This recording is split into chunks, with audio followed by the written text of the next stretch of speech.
राहुल दादांना आमदारकीने बऱ्याच वेळेला चकवा दिला, वेगवेगळ्या कारणाने दिला आणि म्हणून यावेळी आम्ही सगळ्यांनी मिळून ठरवलं की काही झालं तरी राहुल दादांना आमदार करायचं म्हणजे करायचं।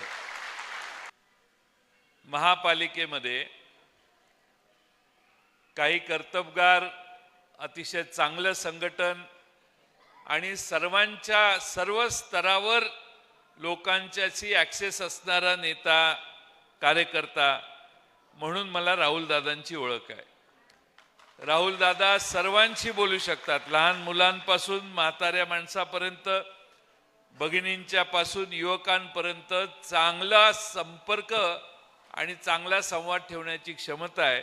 मग तो IT-तला एखादा ऑफिसर असेल किंवा आपल्या कारखान्यातला एखादा कामगार असेल, पण सर्वांशी बोलू शकणारं अतिशय सर्वसमावेशक असं व्यक्तिमत्व म्हणून राहुल दादांना आज आम्ही आपल्या सर्वांच्या समोर केलेलं आहे।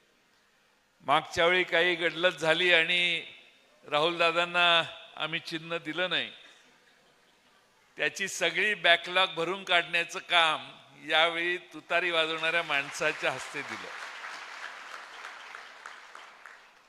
आणि मला खात्री आहे की चिंचवडचा चेहरा मोहरा बदलायचा असेल, या चिंचवडमध्ये लक्ष्मणराव जगतापांनी एकेकाळी काम केलं हे आम्हा सगळ्यांना माहिती आहे, पण आता त्यानंतर जो भारतीय जनता पक्षाने प्रस्ताव केलेला आहे त्याच घरात पुन्हा कर्तबगारीची तपासणी न करता संधी दिलेली आहे, त्यापेक्षा राहुल दादा कितीतरी उजवे आहेत असं माझं स्वतःचं मत आहे।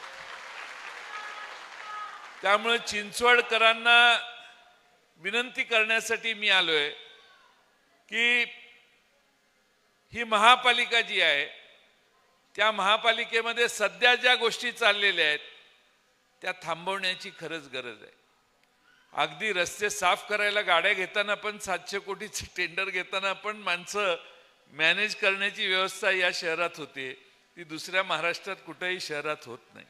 आणि मॅनेज म्हणजे काय, लोकप्रतिनिधी जे आता शिल्लक आहेत, नगरपालिका आता नाही आहे, महानगरपालिकेचे नगरसेवकही नाही आहेत, पण त्यानंतर त्याच्यावर जे नगरसेवक ते लोकप्रतिनिधी आहेत त्या सगळ्यांना त्यांचा वाटा देऊन या पालिकेत टेंडर ठरवतात। म्हणजे आमदार होणं म्हणजे महापालिकेतला वाटा मिळवणं हा दुसरा अर्थ सध्याच्या सगळ्या आमदारांनी या महापालिकेत दिलेला आहे। सगळ्या गोष्टी आता शाळा साफ करायची टेंडर पण वर्ण मॅनेज होतं, मग एका मंत्र्याला टेंडर दिलंय आपण शाळा साफ करण्याचं, मुंबईचं टेंडर एकाला मिळालं, इथलं टेंडर एका मंत्र्यानंच घेतलंय। त्यामुळे महापालिका, पिंपरी चिंचवड महानगरपालिका ही लोक विकासात्मक, देशातलं उत्तम शहर, यातल्या नागरी सुविधा उत्तमात उत्तम, हा जो नावलौकिक होता तो नावलौकिक आता बदलला ह्या लोकांनी। हे शहर पैसे खाण्याचं कुरण आहे असं समजून या शहरामध्ये आता अपप्रवृत्ती शिरलेल्या आहेत। त्या अपप्रवृत्त्या जर थांबवायच्या असतील, हे शहर, ही जी शहरात नगरपालिकेतनं पैसे काढायचा उद्योग चालतो, त्याचा अर्थ काय, तुम्ही ज्या घरात राहता ना त्याची घरपट्टी भरता, ती जी पट्टी गोळा होते त्यातनं हे पैसे काढायचा उद्योग असतो। हे तुमच्या खिशातले पैसे, तुम्ही ज्या घरात राहता त्याची घरपट्टी आणि वेगवेगळे कर महापालिकेला देता, त्या महापालिकेच्या पैशात चैन करणारी 2-4 टाळकी या शहरात जर असतील तर ती मला वाटतं या महापालिकेतले नागरिक कधी सहन करणार नाही। या महापालिकेत स्वच्छ कारभार करायचा असेल तर जरा उत्तम दर्जाचे लोकप्रतिनिधी आपण निवडून दिले पाहिजे। आज आमदारकीची निवडणूक आहे, विधानसभेची निवडणूक आहे, या निवडणुकीत राहुल कलाटेंसारखा एक उमदा नेता महाराष्ट्राच्या विधानसभेत गेला तर मला खात्री आहे की त्यांना या महापालिकेचा अनुभव असल्यामुळं या शहरातल्या सगळ्या प्रश्नांना, नुसत्या चिंचवडच्याच नाही तर भोसरी, पिंपरी या भागातल्याही नागरी समस्यांना वाचा फोडण्याचं काम राहुल कलाटे महाराष्ट्राच्या विधानसभेत करू शकतील अशी माझी खात्री आहे. आपल्या सर्वांना माझी विनंती आहे की ही निवडणूक फार महत्त्वाची अनेक कारणांनी आहे. त्यातलं सगळ्यात महत्त्वाचं कारण म्हणजे आज ज्या महागाईला तुम्ही सगळे तोंड देताय ना, ते भारतीय जनता पक्षाच्या नाकर्तेपणामुळं आणि मिसमॅनेजमेंटमुळे ह्या देशात प्रचंड महागाई वाढलेली आहे. आणि ती एवढी महागाई वाढलेली आहे की खरं म्हणजे तुम्ही सहन कशी करता हाच प्रश्न आहे. माझ्यासारख्या कार्यकर्त्याला वाटतं की आपण एवढी महागाई सहन करता. आज तुम्हाला माहिती आहे की नाही माहीत नाही, रुपया मोदी साहेब, हे थंडी वाजते आहे, वारे जोरात आहे ह्याच्यात, तिकडं नाही. रुपया जो आहे तो 63 रुपयाला गेला. त्यावेळी मोदी साहेबांनी भाषण केलं, पंतप्रधानांचं वय आणि रुपया ह्यांची स्पर्धा चालू आहे म्हणून.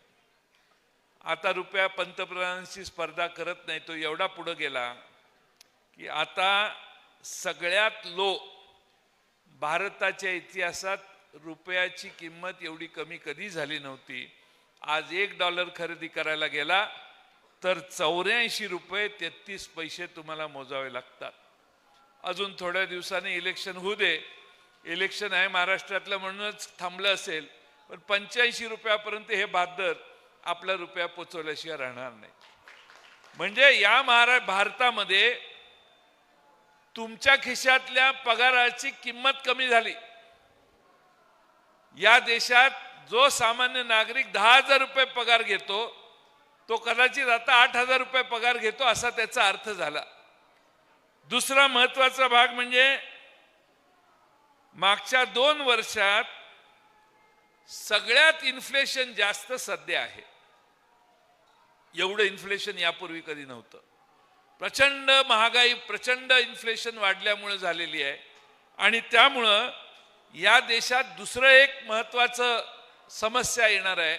मी हे प्रेडिक्ट केलेलं थोडक्यात सांगतोय, काही लोकांनी अर्थतज्ञांनी काढलेले निष्कर्ष सांगतोय की भारताचा ट्रेड डिफिसिट एवढा कधी नव्हता, एवढा आता ट्रेड डिफिसिट झालाय. म्हणजे आयात आणि निर्यात याच्यातला फरक टाळ्या वाजवणारी गोष्ट नाही, चिंतेची गोष्ट आहे ही.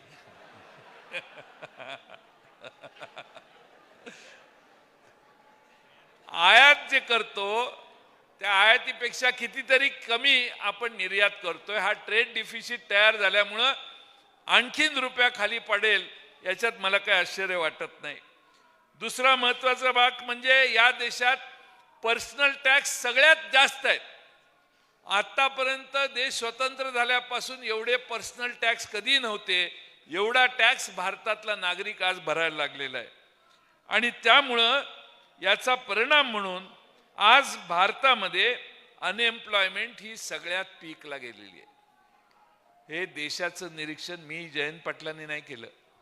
हे देशाचं निरीक्षक काही अर्थतज्ञांनी याच्यावर निष्कर्ष काढलेले आहे. या देशात जशी अर्थव्यवस्थेची वाट लावायचा कार्यक्रम भारतीय जनता पक्ष करतोय, वाट म्हणजे फार नाही, 210 लाख कोटी रुपयाचं आपल्या डोक्यावर कर्ज आहे. आज महाराष्ट्रात देखील या महाराष्ट्र सरकारने सगळ्या महापालिका, MMRDA ते म्हाडा या सगळ्या संस्थांना जमेल तेवढी कर्ज काढलेली आहेत. मोठमोठी टेंडर काढायची, कर्ज काढायचं, टेंडर काढायचं. आता आपल्या काळात या सगळ्यांची आर्थिक पत चांगली असल्यामुळे कुणी कर्ज देतं. त्यामुळे कर्ज काढायची, मोठी टेंडर काढायची, त्या टेंडरमधनं पैसे काढायचे. हा महाराष्ट्रातला आणि महापालिकांच्या मधला भ्रष्टाचार मुंबईत आहे, पिंपरी चिंचवडमध्ये आहे, औरंगाबादमध्ये आहे, नागपूरमध्ये आहे. जिथं जिथं बॉडी महापालिकेची नगरसेवक अस्तित्वात नाही त्या सर्व ठिकाणी राज्यकर्त्यांना ही महाराष्ट्रात सवय लागलेली आहे. एका बाजूने महागाईला तोंड देताय, त्याच्यावर GST आहे. तुम्ही कधी बाजारात गेला तर चौकशी करा किती GST भरताय. तुम्ही 1 लाख रुपये महिन्याला घर खर्च करायला खर्च करत असाल ना, तर त्यातले 18,000 रुपये केंद्र आणि राज्य सरकारला जातात. म्हणजे जवळपास 80-82 हजार रुपयाचाच माल घरात येतो, वरचा 18,000 रुपये सरकारला आपण भरतो. या देशात या केंद्र आणि राज्य सरकारने मिळून एवढे कर लावलेले आहेत. 2 व्हीलर खरेदी करायला गेला ना, परवा माझा एक कार्यकर्ता एनफिल्ड बुलेट घेऊन आला आणि म्हटलं साहेब नारळ फोडा. मी नारळ फोडला आणि म्हटलं कितीला रे? 2.25 लाख रुपये म्हटलं. मी म्हटलं अरे लेका मागच्या वर्षी 1.5 लाख होती. 1.5 वर्षापूर्वी. नाही म्हटलं किंमती वाढली आहे आणि करही वाढलाय. किती आहे तर 28% कर. विलास लांडेंनी आमच्या हेलिकॉप्टर विकत घ्यायचा जर निर्णय घेतला, काय आहे का आधी? असेल तर मी पुढचं बोलत नाही, पण जर घेतला तर त्यांना 5%च कर. विलास लांडे हेच मोटरसायकल घ्यायला बाजारात गेले तर त्यांना 28% कर. श्रीमंत माणसाला कमी कर. श्रीमंतांनी वापरलेल्या गोष्टींचं कौतुक या देशात आणि गोरगरिबांनी पायातल्या चपलेपासून जगण्यासाठी मिळवलेल्या गेलेल्या कष्ट करून वस्तू खरेदी केल्या तर त्याला 28%, 24% कर. महाराष्ट्राच्या विधानसभेत 3 तास 20 मिनिटं यानं भाषण केलंय आणि मी सांगत होतो हे करू नका, गरिबांना त्रासाचं होईल. कायदा तुम्ही एवढा कडक करताय की तुम्ही दुकानदारांचाही हॅरेसमेंट कराल, तुम्ही दुकानदाराच्या बरोबर उद्योजकांनाही त्रास द्याल. आणि कायद्यात प्रोव्हिजन आहे की जर कोणी चुकून टॅक्स चुकवला तरी त्याला तुरुंगात टाकायचा अधिकाऱ्यांना आहे. व्यापाऱ्यांना तुरुंगात टाकण्याचा प्रयत्न आणि व्यवस्था अधिकाऱ्यांच्या हातात देणाऱ्या लोकांची चर्चा आपण करतोय. आणि म्हणून माझी आपणाला विनंती आहे की या देशामध्ये आणि महाराष्ट्रामध्ये महागाईला तोंड तुम्ही देताय, त्याच्यावर कर प्रचंड लावलेला आहे. आता हिंजवडीला जाता येता ट्रॅफिक जास्त आहे म्हणून इथल्या कंपन्या, IT कंपन्या बाहेर जायला लागल्या. महाराष्ट्रातल्या वेगवेगळ्या कंपन्या गुजरातला गेल्या, हा भाग वेगळाच. फॉक्सकॉन नावाचा प्रकल्प गुजरातला गेला. मी महाराष्ट्राच्या विधानसभेत म्हटलं हे काय चाललंय? एकनाथ शिंदे म्हटले जयंतराव, कालच आम्ही नरेंद्र मोदी साहेबांना भेटून आलो. मग काय झालं म्हटलं. ते म्हटले नरेंद्र मोदी साहेबांनी असं सांगितलंय की चिंता मत करो, इससे बड़ा प्रोजेक्ट आपको देंगे. मी म्हटलं ठीक आहे, नक्की आहे का? अहो नरेंद्र मोदींचा शब्द आहे म्हटले जयंतराव, तुम्ही का चिंता करताय? एकनाथ शिंदे साहेब म्हटले. मी म्हटलं ठीक आहे म्हटलं, काय आता तुम्ही म्हणता ते येऊ दे म्हटलं. याला 1.5-2 वर्ष झाली. एकनाथ शिंदेची मुदत संपली. मी एकनाथ शिंदेच्यावर अन्याय करणार नाही. ते सत्ता टिकवायला त्यांना काय काय करावं लागतं. त्यामुळे त्यांनी मला खुणवून सांगितलेलं की इससे बडा प्रकल्प देनेवाला आहे, म्हणजे भोपळा देणार आहेत. एवढा हुशार मुख्यमंत्री असल्यामुळे त्यांनी आपलं खुणावलं, बाबा काय येणार नाही. एक प्रकल्प महाराष्ट्रात आला नाही. काल परवा टाटा इथली आपली एअरबस कंपनी फ्रान्सची, त्यांचं कोलॅबोरेशन महाराष्ट्रात येणार होतं, तो प्रकल्प गुजरातला नेला. बडोद्याला नरेंद्र मोदींनी काल परवा 15 दिवसापूर्वी उद्घाटन केलं. भूमिपूजन नाही, उद्घाटन. 5-7 हजार लोकांना हाताला काम मिळालं. 20-25 हजार कोटीची तिथं गुंतवणूक झाली. एवढ्या प्रचंड मोठ्या प्रमाणात आपल्या गुंतवणुकी काढून घेण्याचं, गुजरातला पळवून नेण्याचं काम ही लोक करायला लागली. ही तुमच्या माझ्या दृष्टीनं फार चिंतेची बाब आहे. दरडोई उत्पन्न महाराष्ट्राचं 2ऱ्या-3ऱ्या क्रमांकावर होतं. मी 99 सालापासून 9 सालापर्यंत राज्याचा अर्थमंत्री होतो. अगदी 14 सालापर्यंत 15 सालापर्यंत आपलं उत्पन्न गुजरातपेक्षा जास्त होतं. पहिल्या 4 जणात आपण असायचो. मोदी साहेब दिल्लीला बसले आणि देवेंद्र फडणवीस मुंबईला बसले. फक्त 2 वर्षात महाराष्ट्र गुजरातच्या खाली गेला, गुजरात आपल्या पुढे गेला. आजपर्यंत 16 सालापासून 8 वर्ष गुजरातला आपण ओव्हरटेक करू शकलेलो नाही. आणि दुर्दैवाने दरडोई उत्पन्न हे गुजरातचं आता आपल्यापेक्षा जास्त आहे. महाराष्ट्राचा नंबर भारतामध्ये 11व्या नंबरला आहे. याचा अर्थ काय? तर गुजरातची लोक आपल्यापेक्षा श्रीमंत आहेत.